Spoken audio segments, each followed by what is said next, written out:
La vie chrétienne, frère, commence d'abord par cette connaissance.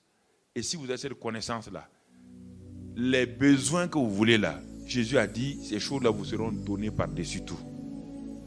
Mais si vous commencez la vie chrétienne à prier pour vos besoins, jamais vous n'allez avoir la paix.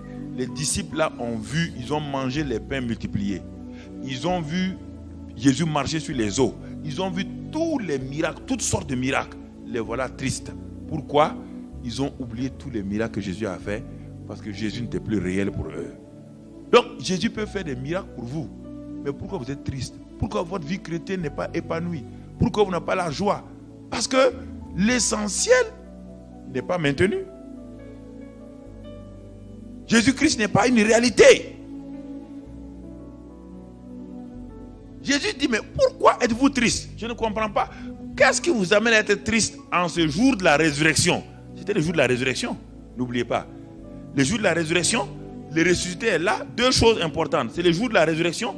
Le ressuscité est là, mais pourtant, ils sont tristes. Parce qu'ils n'ont jamais pu voir, ils n'ont pas eu la révélation de celui qui est avec eux. Continuons toujours notre marche. Et regardez la réaction des deux disciples. L'un d'eux, nommé Cléopas, répondit à Jésus, es-tu le seul qui, séjournant à Jérusalem, ne sache pas ce qui est arrivé ces jours-ci? Vous voyez comment il parle à Jésus? Mais tu es le seul ignorant ici. Mais c'est ça, tu es le seul ignorant. Tu n'es même pas informé, tu n'as pas lu le journal du jour. Tu ne sais pas ce qui se passe. Oui, Jésus est étonné. Il parle à Jésus comme si c'était lui l'ignorant. Qui était l'ignorant? Qui était l'ignorant? Ce n'est pas Jésus. Et souvent, nous parlons à Dieu. Regardez les prières parfois que vous faites. Mais Seigneur, pourquoi tu m'as abandonné? Tu ne sais pas que ceci. Dieu dit, mais je ne sais pas. Qui te donne la connaissance? C'est moi, non? Mais vous voulez faire des leçons de morale à Dieu. Vous voulez parler à Dieu. Il ne faut jamais parler à Dieu comme cela. Avant que vous naissiez, Dieu vous connaissait. Il n'y a rien qui arrive dans votre vie sans que Dieu ne connaisse. Si vous voulez que Dieu vous réponde, il faut prier de la bonne manière. Mais si vous vous asseyez, vous plaignez et vous voulez lui faire des leçons, Dieu ne vous répondra jamais. Il ne vous répondra jamais. Vous croyez que Dieu est ignorant? Dieu dit qu'il connaît la fin d'une chose avant son. Alors s'il connaît la fin de votre vie avant votre commencement, tout votre programme est dans sa main, oui ou non? Tout ce qui vous arrive, il est au courant point par point. Ne dites pas à Dieu, n'essayez pas de rappeler à Dieu dans votre prière. Il y a des gens qui s'en vont gémir, ils croient qu'ils prient. Ils racontent toute leur misère à Dieu.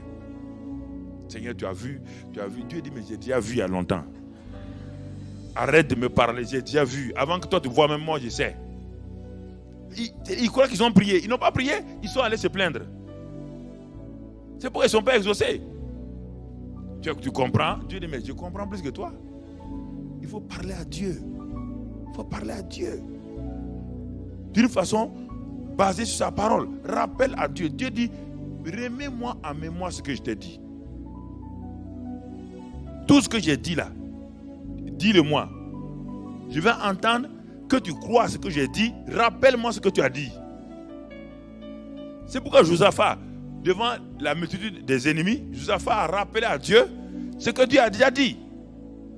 Josaphat n'a pas dit, Dieu, mais pourquoi on est... Non, Josaphat a dit, tu as dit que lorsque nous tournerons vers ce temple-là et que nous parlerons, tu as dit que tu vas nous entendre. Tu as dit que si nous crions, même si nos ennemis viennent, Josaphat a rappelé à Dieu sa parole. Mais si vous ne lisez pas votre Bible, qu'est-ce que vous pouvez rappeler à Dieu? Votre Bible, quand je regarde les gens, je regarde leur Bible. Quand je vois une Bible avec des pages lisses, je sais quel genre de chrétien c'est.